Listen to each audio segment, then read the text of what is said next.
Let's go learn a new verb. Or you can stay right there. The verb of this lesson is ir, which means to go.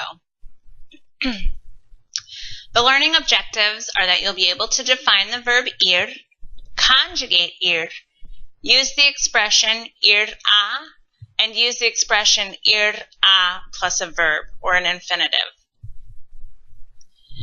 So the verb ir means to go. It is, can you guess what kind of verb it is? It is an IR verb. The whole verb is the ending IR. So it falls under the category of an IR verb, but don't get confused because there is a verb, ir, and it means to go. When you conjugate it, it is completely irregular. Yo voy, I go. Tú vas, you go. Él, ella, or usted va. He goes, she goes, you all go. Nosotros vamos, we go. Vosotros vais, you all go in Spain. Ellos van, ellas van, or ustedes van can mean they go or you all go in Latin America. A lot of times people like to think of Dora, or don't like to think of Dora, but do think of Dora when she says, come on, vámonos, everybody, let's go. That's what she's saying. She's saying, nosotros vamos, vámonos, let's go. So that's how you conjugate the verb ir. Like I said, you can't drop anything on this verb. You're left with nothing if you drop the ending. And so that's why this one is just a very irregular verb. Oh, the places you'll go. It's one of my favorite books by Dr. Seuss. Ir plus a means you're going to a place. For example, yo voy a mi casa. I go to my house. Ellos van a la escuela. They go to school. Nosotros vamos al parque. Now, I need to point out that when you go to a place that is masculine, like el parque, the A and the L contract, they make a contraction to al. So when you're going to a place that's masculine, el parque, instead of saying yo voy a el parque, in Spanish, it always contracts to al. The contractions in Spanish are not optional like they are in English. For example, in English, it's just as correct to say, I do not like green eggs and ham. I'm on a Dr. Seuss kick, I guess.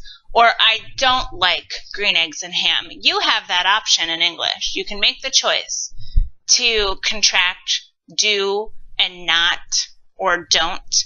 In Spanish, if there's a contraction, you have to do it. You don't have the option. So it is incorrect or grammatically incorrect to say vamos a el parque. You have to say al parque.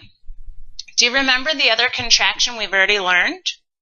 It was del, de, el, contracts to del. And the same rule goes. If there's a contraction, you have to do it. Otherwise, it's grammatically incorrect. So remember, in this case, when you're saying you go to a place that is masculine, a, el, it has to contract to al. Tú vas a la tienda. You go to the store. In this case, la tienda is feminine, and so there's no contraction needed. La is perfectly fine to say. A la tienda. What you gonna do with all that Spanish? You can say you're going to do something with ir plus a plus an infinitive. Remember what an infinitive is? I hope you do. It's a verb that's not conjugated. So to say that somebody is going to do something, this is one way to talk about things that are going to happen in the future. You say, you use the verb ir, you conjugate it, add the letter a, going to, and then leave the infinitive unconjugated, the verb. So, ella va a leer el libro. She is going to read the book. ¿Usted va a jugar deportes? You are going to play sports. Nosotros vamos a estudiar. We are going to study. Ellos van a pagar. They are going to pay. Yo voy a comer pizza. I am going to eat pizza. Remember, you need to conjugate ir. Don't forget the a, and then leave the whatever it is you're going to do, the verb, as an infinitive. Time to check yourself. Can you define and conjugate the verb ir? Remember, it's really different. You can't drop the ending and add new ones. You have to use the special forms of the verb. Can you use the expression ir a?